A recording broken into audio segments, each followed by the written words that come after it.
بسم اللہ الرحمن الرحیم صلی اللہ علی حبیبہ سیدنا محمد و آلہ و اصحابہ وبارک وسلم۔ علامہ ابن حاجب رحمہ اللہ آپ نے فرمایا الکلمۃ لفظ وضع، الکلمہ پر بحث یہ بھی مکمل ہو گئی ہے اور لفظ پر بحث بھی مکمل ہو گئی۔ اگلا لفظ ہے وضع۔ کلمہ کی تعریف میں تیسرا لفظ کون سا استعمال ہوا ہے؟ وضع۔ تو الوضع سے علامہ جامی رحمۃ اللہ تعالی علیہ آپ وضع پر بحث بیان فرما رہے ہیں۔ تو سب سے پہلے تو صرفی اور نحوی حوالے سے ہم عبارت کو سمجھتے ہیں۔ الوضع یہ مبتدا ہے اور تخصیص یہ مصدر مضاف ہے اور شیء مضاف الیہ ہے۔ بشیء یہ جار مجرور تخصیص کے متعلق ہے۔ بحیث یہ جار مجرور یہ بھی تخصیص کے متعلق ہے۔ متى اطلقہ میں اطلقہ یہ باب افعال سے ماضی مجہول کا صیغہ ہے۔ اسی طرح احس یہ بھی باب افعال سے ماضی مجہول کا صیغہ ہے۔ الشیء الاول یہ موصوف صفت مل کر نائب فاعل ہیں احس کا،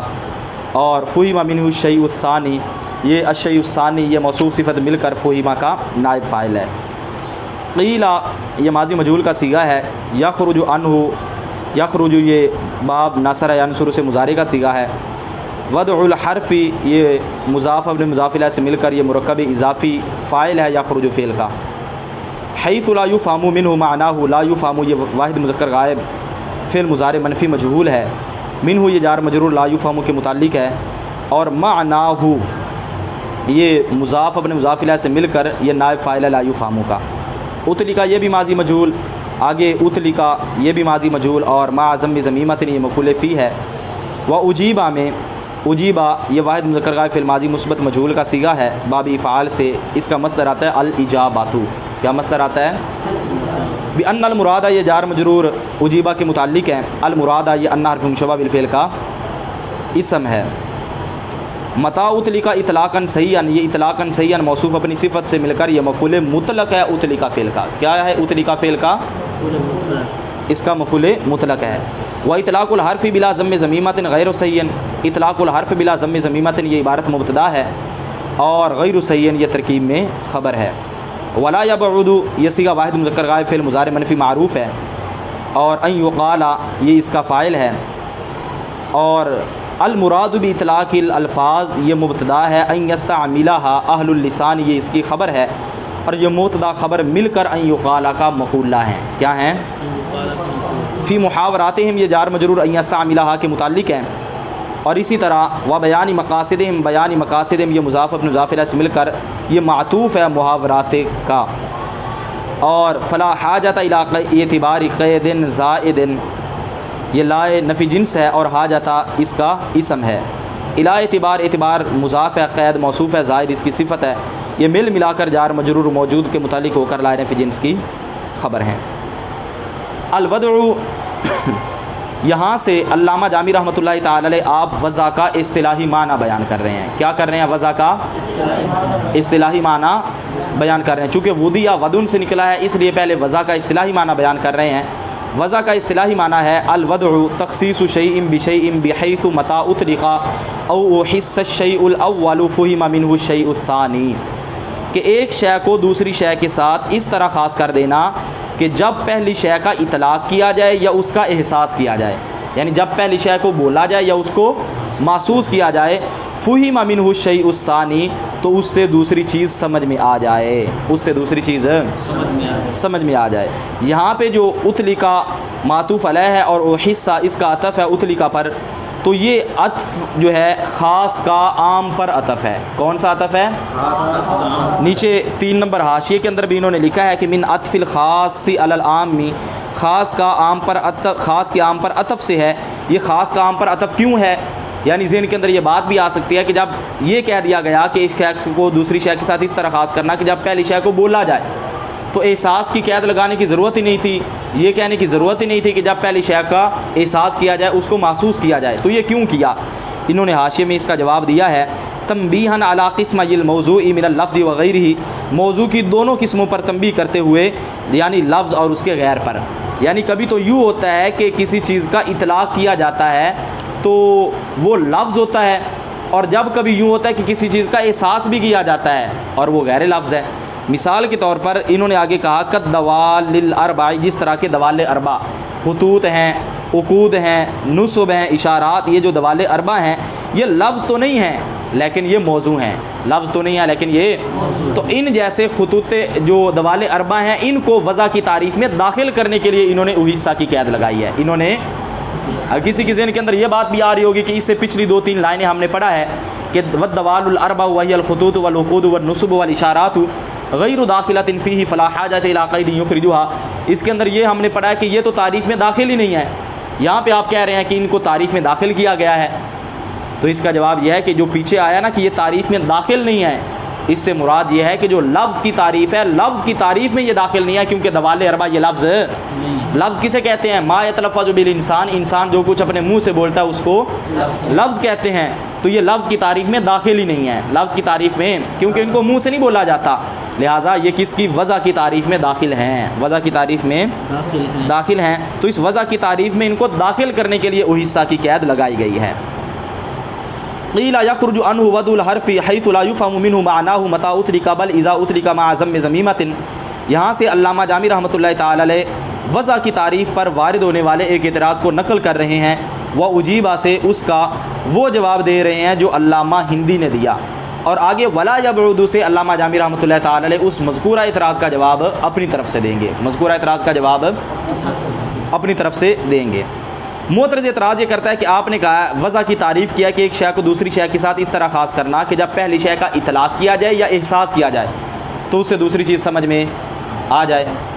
یہ تعریف اپنے افراد کو جامع نہیں ہے، یہ تعریف اپنے افراد کو جامع نہیں ہے، کیونکہ حروف تہجی یہ بھی تو موضوع ہوتے ہیں، وضع کی تعریف میں داخل ہیں، لیکن جب ان کا اطلاق کیا جائے تو ان کا معنی سمجھ میں نہیں آتا، ان سے دوسری چیز سمجھ میں نہیں آتی جب تک کہ ان کے ساتھ کسی دوسرے کلمہ کو نہ ملایا جائے، جب تک کہ ان کے ساتھ کسی دوسرے کلمہ کو نہ ملایا جائے، حالانکہ جب یہ موضوع ہیں وضع کی تعریف میں ان کو داخل ہونا چاہیے تھا کہ جب بھی ان کو بولا جاتا ان سے دوسری چیز سمجھ میں آ جاتی، لیکن ان سے دوسری چیز جو ہے وہ سمجھ میں نہیں آتی، تب آتی ہے جب ان کے ساتھ کسی دوسرے کلمہ کو ملایا جائے، تب آتی ہے جب ان کو اس کے ساتھ کسی دوسرے کلمہ کو ملایا جائے، لہٰذا یہ لفظ جو حروف تہجی ہیں یہ وضع کی تعریف میں داخل تو تھے، لیکن جو آپ نے وضع کی تعریف کی ہے اس تعریف کے مطابق یہ وضع کی تعریف میں داخل نہیں ہوتے، وضع کی تعریف میں داخل حالانکہ موضوع ہوتے ہیں، موضوع ہونے کا یہ تقاضا ہے کہ یہ وضع کی تعریف میں داخل رہتے، لیکن یہ وضع کی تعریف میں داخل نہیں ہوتے۔ وہ اجیبہ سے علامہ جامی رحمۃ اللہ تعالی علیہ اس کا جواب دے رہے ہیں، وہ جو علامہ ہندی نے دیا وہ یہ ہے کہ جو وضع کی تعریف ہے اس میں ایک قید ہے، وضع کی تعریف میں ایک قید ہے کہ جو وضع کی تعریف کی گئی ہے کہ تخصیص شیء بشیء بحیث متى اطلق، اس کے بعد ایک قید معذوف ہے وہ ہے متى اطلق اطلاقا صحیحا، متى اطلق کہ جب پہلی شے کا اطلاق کیا جائے، تو اطلاق سے مراد یہ نہیں ہے کہ جو بھی اطلاق کر لیا جائے، اطلاق سے مراد ہے کہ صحیح اطلاق کیا جائے، اور وَإِطْلَاقُ الْحَرْفِ بِلَا ضَمِّ ضَمِیمَةٍ غَیْرُ صَحِیٍ، علامہ ہندی نے یہ جواب دے دیا کہ حرف کا اطلاق کسی کلمہ کو ملائے بغیر یہ صحیح ہوتا ہی نہیں ہے، حرف کا اطلاق ہوتا ہی صحیح تب ہے جب اس کے ساتھ کسی دوسرے کلمہ کو ملایا جائے، لہذا اس لیے کہ جب اطلاق کی بات آ گئی تو جب حرف کا اطلاق ہوگا تو وہ بالیقین کسی دوسرے کلمہ کو ملانے کے ساتھ ہی ہوگا، جب کسی دوسرے کلمہ کو ملانے کے ساتھ ہوگا تو یہ جو حروف تہجی ہیں یہ وضع کی تعریف میں داخل ہیں، اس سے خارج نہیں ہے، وضع کی تعریف میں جب یہ داخل ہے تو وضع کی تعریف اپنے افراد کو جامع ہے، وضع کی تعریف اپنے افراد کو ولا یبعد سے علامہ جامی رحمۃ اللہ تعالی علیہ اپنی طرف سے اس اعتراض کا جواب دیتے ہوئے فرماتے ہیں کہ ولا یبعد، اور یہ بات بعید نہیں کہ کہا جائے کہ یعنی یہ بھی کہا جا سکتا ہے المراد باطلاق الالفاظ، جو وضع کی تعریف میں اطلاق کا لفظ آیا کہ جب پہلی شے کو بولا جائے، یعنی وہ لفظ ہے کہ جب لفظ کو بولا جائے تو اس سے دوسری چیز سمجھ میں آ جائے، یعنی لفظ کا معنی سمجھ میں آ جائے، تو اطلاق سے کیا مراد ہے؟ کہتے ہیں المراد باطلاق الالفاظ، الفاظ کا اطلاق کرنے سے مراد ہے ان یستعملها اہل اللسان فی محاوراتہم و بیان مقاصدہم، کہ اہل عرب ان الفاظ کو اپنے محاورات اور اپنے مقاصد کو بیان کرنے میں استعمال کریں۔ اطلاق سے کیا مراد ہے؟ الفاظ کے اطلاق سے مراد یہ ہے کہ اہل عرب ان الفاظ کو اپنے اہل زبان ان الفاظ کو اپنے محاورات کو بیان کرنے میں اور اپنے مقاصد کو اپنے محاورات میں اور اپنے مقاصد کو بیان کرنے میں استعمال کریں، اور یہ جو حروف ہیں ان کو اہل عرب اپنے محاورات میں، اہل زبان اپنے محاورات میں اور اپنے مقاصد کو بیان کرنے میں کسی کلمہ کو ملائے بغیر استعمال کرتے ہی نہیں، یعنی جب حرف کے ساتھ کسی دوسرے کلمہ کو ملایا جائے پھر اہل زبان اس کو اپنے محاورہ میں استعمال کرتے ہیں، پھر اس کو اہل زبان اپنے مقاصد کو بیان کرنے میں استعمال کرتے ہیں۔ جب تک اس کے ساتھ کسی دوسرے کلمہ کو نہ ملایا جائے تو اہل زبان اس کو اپنے محاورات میں استعمال کرتے ہی نہیں۔ تو اس سے پتہ چلا کہ مراد کیا اطلاق سے مراد وہ اطلاق ہے جو الفاظ کا اہل زبان اپنے محاورات میں جن الفاظ کا اطلاق کرتے ہیں وہ اطلاق مراد ہے، اور وہ ہوتا ہے حرف کا اطلاق تب ہوتا ہے جب اس کے ساتھ کسی دوسرے کلمہ کو ملایا جائے۔ لہٰذا وہ جو کسی دوسرے کلمہ کو ملانے والی قید ہے یہ ہم نے باہر سے نہیں لگائی، بلکہ وہ وضع کی تعریف کے اندر سے ہی سمجھی جا رہی ہے، وضع کی تعریف کے اندر سے ہی وہ قید سمجھی جا رہی ہے۔ تو لہٰذا یہاں سے جو مراد ہے اطلاق سے مراد ہے اطلاق صحیح علامہ ہندی کے نزدیک اور علامہ جامی رحمۃ اللہ تعالی علیہ کے نزدیک اطلاق سے مراد ہے کہ جو الفاظ کا اطلاق اہل زبان اپنے محاورات میں استعمال کرتے ہیں، اور دونوں کے نزدیک یعنی جب یہ کہو کہ اطلاق حرف کا اطلاق صحیح کب ہوگا، وہ تب ہوگا جب اس کے ساتھ کسی دوسرے کلمہ کو ملایا جائے، اور اہل زبان حرف کو اپنے محاورات میں استعمال کب کریں گے، یہ تب کریں گے جب اس کے ساتھ کسی دوسرے کلمہ کو یعنی دونوں صورتوں میں کسی دوسرے کلمہ کو ان کے ساتھ ملایا جائے گا۔ لیکن فرق یہ ہے کہ علامہ جامی رحمۃ اللہ تعالی علیہ نے یہ جو اپنا یہ مقصد بیان کیا ہے کہ اس سے مراد بیان کی ہے کہ الفاظ کے اطلاق سے مراد ہے کہ جو اہل زبان اپنے محاورات اس میں استعمال کرتے ہیں، اس کو بیان کرنے کے لیے کسی نئی قید کی ضرورت نہیں ہے، بلکہ یہ اطلاق سے مراد ہی یہی ہے، کسی نئی قید کی ضرورت ہے۔ جبکہ علامہ ہندی نے جو کہا ہے کہ یہاں سے مراد اطلاق صحیح ہے، تو ان کے نزدیک یہ تب ہوگا کہ جب اس کے ساتھ قید کو لایا جائے گا، جب اس کے ساتھ قید کو لگایا جائے گا۔ فلا حاجت الی اعتبار قید زائد، یہاں سے علامہ جامی رحمۃ اللہ تعالی علیہ اس بات کو بیان کر رہے ہیں کہ جب یہ مراد ہو گیا کہ الفاظ کی اطلاق سے مراد وہ ہے کہ جس کو اہل زبان اپنے محاورات میں استعمال کرتے ہیں، لہٰذا اب اطلاقاً صحیحاً کی قید لگانے کی ضرورت نہیں ہے، کیونکہ جو معنی آپ نے اطلاقاً صحیحاً کی قید سے لینا تھا وہ معنی ہم نے خالی لفظ اطلاق سے ہی لے لیا ہے، وہ معنی ہم نے خالی لفظ اطلاق سے ہی مراد لے لیا ہے۔ لہٰذا حرف کا جو اطلاق ہوتا ہے وہ کسی کلمہ کو ملائے بغیر صحیح نہیں ہوتا، اور یہاں جو عبارت کے اندر اطلاق آیا اس سے مراد وہ اطلاق ہے جو اہل زبان اپنے محاورات میں استعمال کرتے ہیں، یا وہ اطلاق مراد ہے جو اطلاق صحیح ہو، اور وہ صحیح اطلاق تبھی ہوتا ہے کہ جب اس کے ساتھ کسی دوسرے کلمہ کو ملایا جائے۔ ترجمہ: الوضع وضع تخصیص شیء بشیء، ایک شے کو دوسری شے کے ساتھ خاص کرنا، بحیث اس طرح کہ متى اطلق او احس الشیء الاول، کہ جب پہلی شے کا اطلاق کیا جائے یا اس کا احساس کیا جائے، فہم منہ الشیء الثانی، تو اس سے دوسری چیز سمجھ میں آ جائے۔ قیل، کہا گیا ہے، انہوں نے بیان السطور میں لکھا اس کا معنی اعترض، یہاں پہ کوئی قول نہیں بیان کر رہے بلکہ یہاں پہ ایک اعتراض بیان کر رہے ہیں کہ اعتراض کیا گیا، یخرج عنہ، وضع کی تعریف سے نکل گئی، وضع الحرفی، حرف کی وضع، حرف کی وضع اس کی تعریف سے نکل گئی، کیونکہ حرف مثال کے طور پر حروف تہجی ان کی وضع بھی تو ہوتی ہے، لیکن جب ان کو بولا جائے تو ان کا معنی سمجھ میں، اس سے دوسری چیز سمجھ میں نہیں آتی جب تک کہ کسی دوسرے کلمہ کو نہ ملایا جائے، تو لہٰذا جب دوسرے کلمہ کو نہ ملایا جائے تب تک یہ اس کی وضع جو ہے وہ سمجھ میں نہیں آتی۔ اچھا جی، یخرج عنہ، اس سے نکل گئی، وضع الحرف، حرف کی وضع، حیث لا یفہم منہ، اس طرح کہ اس سے اس کے معنی کو نہیں سمجھا جاتا، متى اطلق، جب اس کا اطلاق کیا جائے، کہ جب حرف کا اطلاق کیا جائے تو اس کا معنی سمجھ میں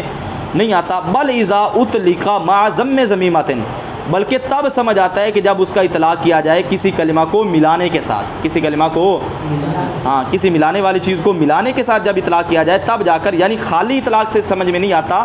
بل اذا اطلق مع ضم ضمیمۃ، کہ جب ضم ضمیمہ کے ساتھ اس کا اطلاق کیا جائے تب جا کر یہ سمجھ میں آتا ہے۔ وأجیب، اور جواب دیا گیا، بأن المراد، کہ بے شک مراد یہ ہے کہ متى اطلق اطلاقا صحیحا، کہ جب اس کا اطلاق کیا جائے صحیح اطلاق،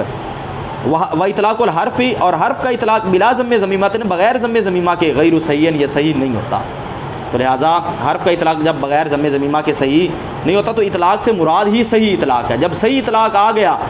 تو لہٰذا اب یہ جو نئی قید ضم ضمیمہ والی یہ اسی سے سمجھی گئی ہے، اس کو علیحدہ لگانے کی ضرورت نہیں ہے۔ ولا یبعد عنہ،